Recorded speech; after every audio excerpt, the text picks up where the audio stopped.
Hello everybody, welcome back to the workshop. So today we are going to get this little wrought iron hammer that we've been working on in the live streams on Friday night at 7 p.m. Eastern Standard Time. We are going to go ahead and get this profiled today. We're going to get this filed up. So wrought iron will file really nice and smooth. So that'll be a great thing. We're going to start with a little half round file here. I'm not going to make you watch the entire thing of doing this, so I'll probably clip out a few times, and I just wanted to show you how we're going to get this profiled first. And once we get it all profiled, all the filing done on this, and get the thing completely profiled the way we need it to be, then we'll come in and do all the little decorative file work. So we're going to do a bunch of little decorative file work on this hammer, because I want it to be really nice and pretty. So far, this hammer as forged is 6 ounces, and it's going to get a little lighter than that by the time we're done filing everything into it. It was just a hair over 6 ounces, so we're probably looking around 5 ounces or so by the time we're done getting this completely cleaned up and ready for service. If you have proper, it is possible to just leave this completely as an as forged finish. That is 100% possible. But I want to make this a little more decorative, so we're going to just do a little bit of white smithing work here, if you will. Kind of just getting this file work done and getting this cleaned up, making sure all of our lines are nice and pretty. And then after we get this done, get all the profile work done, and we get all the pretty work done, we are going to etch this in acid. I went out and bought some muriatic acid, and that's what we're going to etch this in. So this way you can see the transition between the wrought iron and the high carbon steel faces. And I'm hoping that'll come out looking really, really nice.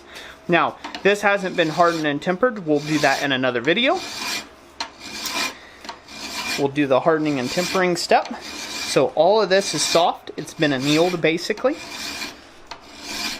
So this way it makes the file work a heck of a lot easier. So like I said, I won't make you sit through this whole thing, but basically we're going to get this down to where it's nice and smooth on the inside, all one pitch, and that this face here is really square. And then what we're going to do with the half round, again, we're going to come back here behind the eye, and we're going to start filing in there as well. We want to take and get this filed down and start shaping it to a point. I want this to be a little pointier, so I'm going to go ahead and file out a little bit of mass behind the point here, and then go ahead and just flat file it right down to the peen, because we want this to have a bit of a swoop in here. So that's what I'll do with it here. I'll come back to you once I have this completely filed in that manner and show you what that looks like. Basically, I'm just going to keep this file right at the back of the eye of where our hammer handle is and kind of try to work it up into that peak. So I'll be right back with you here after I get that filed. Okie dokie. So here we go. We've got this thing clamped up at about a 45-degree tangent. I went ahead and did all of the surfacing here. This was all done with a file, and it goes pretty darn quick. Like I said, with wrought iron, it's been at about an hour. If you have a belt sander, you can definitely choose to do that. I'm preferring to take the more traditional approach, so that's what I decided to do here. So basically what I'm going to do is about right here is the end of where the drifted hole is, and I'm going to line my little file here, little round file, up with that there. And I'm just going to give it a little bit of a filing, just a bit of a notch. Now, it's important until you get this all laid out that you don't go too far with this. You want to make sure you have enough for where you want to go, and then you want to do that again on the other side. Line it up the best you can with the back of the hole now. I'm using this file again as an example and giving it a little file. I'm going to check to make sure these are fairly even. Got a little skate there, but that's okay. We're going to be filing fairly deep. And just like that, we're going to add just a wee bit of file work to the outside edges. Now this is nothing but pure decoration. There's no purpose or point in this whatsoever other than to be decorative. So this is something that you can do and choose to do or not do on any of your hammers. But it's a nice little added touch. Usually. It's a nice little added touch. So here I'm just making sure that both of my filed in facets are roughly the same. Now if you notice, this has been darkened out. This has been darkened out with a Sharpie. Hashtag not sponsored. A Sharpie is a great way of staining the material to where you can see your file lines very nice and easy. Now what I'm going to do is I'm going to come in and I'm going to come up about 1/8 of an inch or so away from that, and I'm going to start filing in with a triangular file. Now what I'm hoping to do here is establish a new point with a facet here where it comes more pointy, and it'll leave this kind of this interesting little motif on the side. Again, this is going to be a fairly simple filing, again coming up about the same distance. You just kind of have to eyeball it here and bring it over if it's not quite where you want it to be. And then bring it just like so.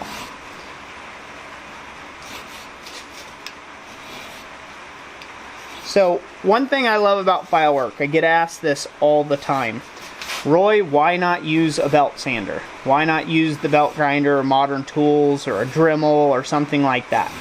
And there is no real easy answer there for a lot of people, but my easy answer is this. I am not interested in doing everything with modern tools. That is not always the interest that I hold. A lot of times I just want to take and do stuff, you know, the old-fashioned way to take and increase my skill level. Okay? Because there's going to come a time where you're going to have a product or a project where you can't fit it on that belt sander. And then when you can't fit it on that belt sander, or it's going to cost you a lot of money, you're going to be thankful that you have the hand skills to be able to do the work still. Now that may never happen in your lifetime. You may not get that heavily into blacksmithing, but it sure has paid off in my blacksmithing career over the last decade to be able to have handwork done. So now you can take and see this little profile starting. And now the last bit here, I'm going to file off this sharpness and just work this in. I want to round off where that round goes into the sharp. Just a little bit. And I'm going to do this exactly the same on the other side. And this gives it a bit of kind of a organic look to it, you would say. You might say. It gives it more of an organic feel. And that's what I'm going for here. Kind of like a little leaf design with my file work.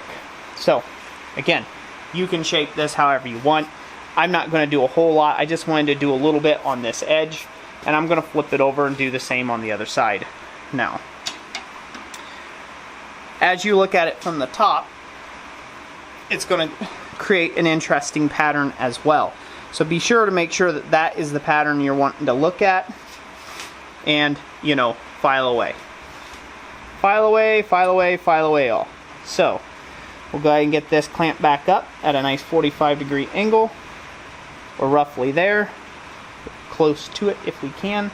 Give it a good squeeze so it doesn't move around on us.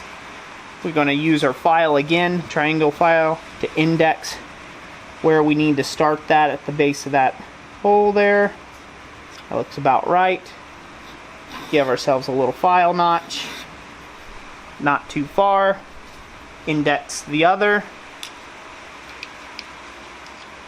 To find out where the base of that one's going to be. Again, don't go too far with it. You can also eyeball this if you're any good at eyeballing things.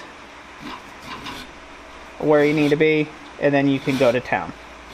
Again, you want these to come in about the same distance as the other. So you may have to take and do a little stop and check action. Nothing wrong with that. Just take your time with this. Because remember, once the material's gone, it's gone. Once you've filed it off, there's no putting it back on wrought iron.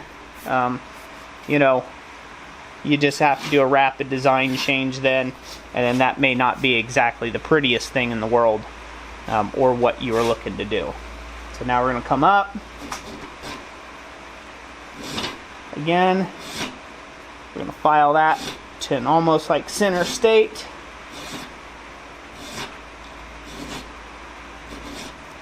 And we're going to come up on the other side as well, same distance, thereabouts.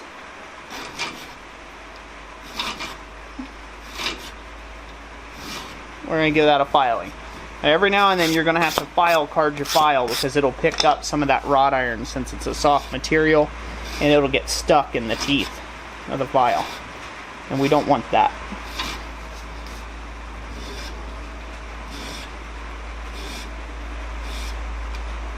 Get this filed up here, and then we'll be ready to go in for the etch. So go ahead and get this filed up a little bit more, and I'll be right back with you when we go for the actual etch of this project. And that ought to be quite a bit of fun. Okay, so after it's all said and done, there you go. You got just a little side profile filing action. You can make this whatever shapes, stylings that you want. This is just one style of file work you can do. It's kind of a very much a Tom Latine-esque type file work here that I've went for. And yeah. You know, as you can see, it adds a lot of dimension to what would otherwise been a fairly plain hammer. So now I'm going to go over and I'm just going to do a little quick test etch of this. Just so this way we can kind of see the grains of this. It will pop a lot better once I do the hardening and tempering. I'll do that in another video. And then make sure to join us on the live stream. Watch the live stream video if you're watching in the future. I'll put a link to that up here somewhere. I will put that up there if you want to watch us do the handling work and things like that. But basically, you know, we're going to do another video on this where we'll harden and temper it, and you know, all that good jazz. So stick around for that. I'll also I'll put a link up there in the description as well. Put a link down in the description and up here in the card right now where you can check that out. So let's go ahead and go to the etch. Okay, everybody, so I just came out of the etch. So I put this in the muriatic acid, and then I put it into a baking soda bath, and this is what we came up with. I'm going to go ahead and pull it up real close here and see if I can't get this focused in on it. There you all go. So you can see that has a really nice, neat look to it. You can see the weld line of the faces now. I think this is about as neat as it gets on wrought iron. You can see all that grain in there. Some of the stuff I want to show that I was asked about was the point of transition here, if this would pop loose, if it would pop the weld loose at a later date if I were to harden and temper it in water. And if you notice here, you can see a bit of the carbon migration. There's a little carbon migration line right here that you can see where it is migrated between the two here, and this is actually like acting as its own like filler material between the two. So these should not pop apart at any point. But this etch here was like just a quick little 3-minute etch obviously if you leave it in there, it's just going to etch all those lines a lot deeper.